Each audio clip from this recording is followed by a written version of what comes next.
আসসালামু আলাইকুম। আমি রাইসা রামিসার ভাবি। আজকে আমি আসছি রাইসা রামিসার গার্ডেন দেখার জন্য। অনেক দিন ধরেই বলতেছিল রাইসা রামিসা যে খালু অনেক সুন্দর করে ছাদে কিছু গার্ডেনিং করছে, সেগুলো দেখতে আসার জন্য। কিন্তু কিছুদিন একাধারে বৃষ্টি থাকার কারণে হয়ে ওঠে নাই। আজকে একটু ওয়েদারটা বেটার মনে হচ্ছে, সেজন্য আমি আসলাম। আগে ছাদটাতে কবুতর পালা হতো, আমার বড় মামা কবুতর পালতো শখ করে। সে কারণে ছাদে গাছ লাগানো তেমন একটা সুবিধা হয়ে ওঠেনি। কিন্তু খালু ইদানিং খুব যত্ন করে কিছু গাছ লাগিয়েছেন, এগুলো দেখতে খুব সুন্দর লাগছে। পুদিনা পাতা অনেক হয়েছে মাশাআল্লাহ, দেখতে অনেক সুন্দর লাগতেছে, অনেক ফ্রেশ লাগতেছে and they taste so good. And আরও কিছু সবজি আছে, যেমন পেঁপে, ডাঁটার ছোট ছোট চারা হয়েছে। আর হচ্ছে আমাদের বড় মামা অনেক দিন আগে থেকেই কিছু পেয়ারার চারা লাগাইছিল। অ্যান্ড কিছু পেয়ারা আমরা আগেও খাইছি, অনেক বেশি মজা ছিল। অ্যান্ড পেয়ারাগুলো অনেক সুন্দর, ভেতরটা হালকা গোলাপি। এর আগেও খাইছি, আজকেও খাইছি, একদম গাছ থেকে ফ্রেশ পাকা পেঁপে, পেয়ারা সরি। খুবই মজা ছিল, অনেক বেশি ভালো লাগছে।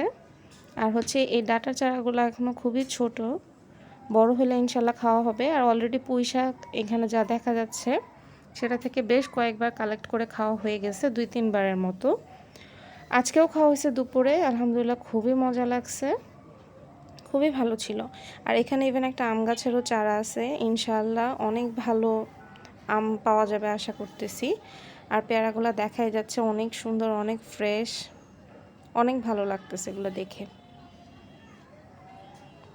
এদিকে আমাদের মামাতো ভাই ওয়াসি, ও হচ্ছে একটা ড্রাগন গাছ লাগাইছিল কালেক্ট করে, সেখানেও ফুল আসছে, একটা ড্রাগন ফলও ধরছে। এটা কখনো খাওয়া হয় নাই, তো জানি না এটা টেস্ট কেমন হবে।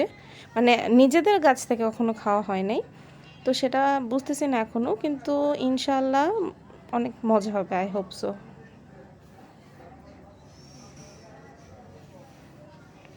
আর খালু হচ্ছে দেখা যায় যে সবসময় কাঁচা সবজির খোসা বা এগুলো হচ্ছে একদম ডিরেক্টলি অ্যাপ্লাই করে। যদিও ওটা অ্যাপ্লাই করে ওভাবে ডিরেক্টলি উচিত না, কিন্তু খালু manage to do it in the right way.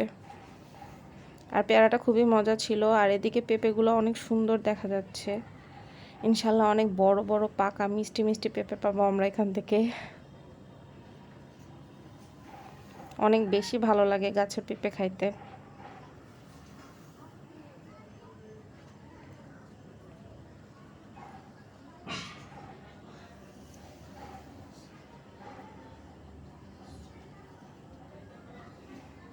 আর পুদিনা পাতার কথা বলে তো লাভই নাই, চারপাশে খালি পুদিনা পাতা আর পুদিনা পাতা, অনেক পুদিনা পাতা। আমরা বিভিন্নভাবে খাচ্ছি, মাছের ভর্তার সাথে, সকালবেলা খালি পেটে ড্রিঙ্কস হিসেবে, পেঁয়াজুর সাথে, মুড়ির সাথে। তারপরেও আরও অনেক আছে, খুবই ভালো লাগতেছে। আর এখানে লেবু গাছ আছে একটা, এই লেবুর ফ্লেভারটা খুবই সুন্দর। এর আগে আরও একটা গাছ ছিল, সেটাতে আরও মজার লেবু হইতো, কিন্তু ওইটা আপাতত নাই, ওটা মারা গেছে। এই গাছটাতেও অনেক লেবু ধরে এবং অনেক সুন্দর সুন্দর লেবু হয়। আর এদিকেও কিছু পুঁই শাক আছে।